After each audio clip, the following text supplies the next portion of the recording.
today's time, we have a tendency to think that we are immutable, which means we know everything. You can't add to what I know. That's right. You better not question what I know. What I know everything. I'm almost right next to God in terms of omniscience. Okay.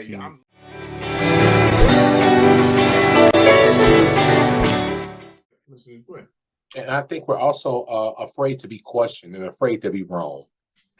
We're afraid for people to ask us questions. I had Deb Alba corner me one day, and she said, "You know what? I got a question." She said, "Why was it that Moses? How did the Bible say that he talked to God face to face?" And she asked me that. But then you got that there's no man has seen God. Come on now. So she didn't understand that. So I was telling her that, well, actually I did a dissertation on that. And I was telling her that that was a colloquialism. That was a saying. That was just meaning intimacy that they had. Not that he had seen him face to face, but it was just like a colloquialism of something that she was said describing a intimacy. But I'm bringing that up to say this, that the fact that she's questioning. So many of us don't ask. So many of us won't ask. You know what? You said something in your message earlier or in your Bible study. I didn't quite understand. We don't ask those things. So we're not questioning. Self-approved. Right. And we continue to go on with these unanswered questions. There's people that sit in pulpits each and every Sunday because they don't want to feel like they don't know. And then the pastor don't want to be involved, or the minister don't want to be involved because they don't want to feel like they don't know. Right. And you have this circle going around, and we become just spiritually blind and ignorant to the word of God because we don't want to open that book up and extrapolate from what the word is actually saying. And it's okay to say, you know what? Actually, you know, that's a great question. I don't know, but guess what? Let's get this thing. Exactly. I don't know. I don't know. It's not the boogeyman. It's not the worst thing in the world to say you don't know something. Pastor Adams mentioned earlier about being humble. Okay, I don't know, but guess what? Let's go get the answer together. Right. Search some scriptures. Yes. Yes. Well, you know, it kind of goes back to the fact that, as unfortunately, as preachers in today's time, we have a tendency to think that we are immutable, which means we know everything. You can't add to what I know. You better not question what I know. What I know everything. I'm almost right next to God in terms of omniscience. Okay, I'm literally sitting right next to him when it comes to Farrakhan. But the reality is, here's the thing, and again, it goes back to the idea of a humble leader. The Bible says that Moses was considered to be the most humble leader ever.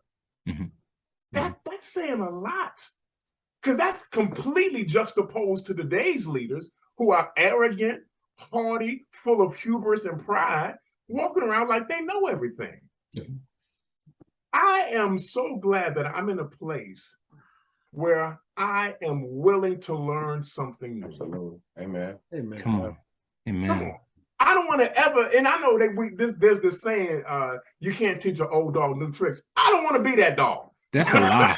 I believe that statement is a complete lie. I want to be the dog that learns new tricks. I'm so serious about that, because the reality is, in learning, I have to humble myself, which means I don't know everything, Minister Sidney. That's right. I'm not even going to claim to know everything. Please, if I'm in the middle of a Bible study, ask me a question, because that's going to challenge me to go further and research that information to find out something that I did not know initially. Let me throw something at y'all. You just sparked something. In y'all time and y'all ages right now, do you feel like? What you mean, y'all ages right now? Like you said, he's not a part of the group. Like he's not a part of the group. He's trying to explode himself. I'm sorry.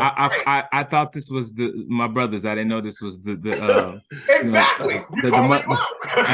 I didn't know this was the housekeeper club or whatever. But anyway, it's cool. It's all right. Okay, let's I have to be very careful with my footing. But anyway, I feel like my brain now at this age is more of a sponge than it was when I was a kid. Yeah.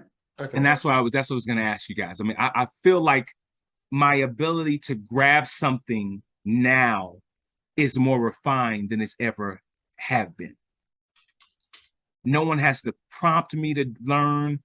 I'm drinking it up. Give it to me. And I'll watch something or read something multiple times so I can get it. You know, it's like you don't have to prime me or push me. You know, the reward in itself is the knowledge, right? The understanding of it. Yeah, I agree with that wholeheartedly. I'm you know, especially because of what I do, you know, and the freedom that I have in terms of my schedule, and I consume more information now, you know, and have a thirst for that information than I ever have before. Right. Yeah. Right. Yeah. So that's what I was going, you know, Yeah. before y'all got offended. Anyway, whatever. About to call HR on me. Wow. You know, I mean, but again, to my point, again, as leaders, I find that nowadays leaders are not learning.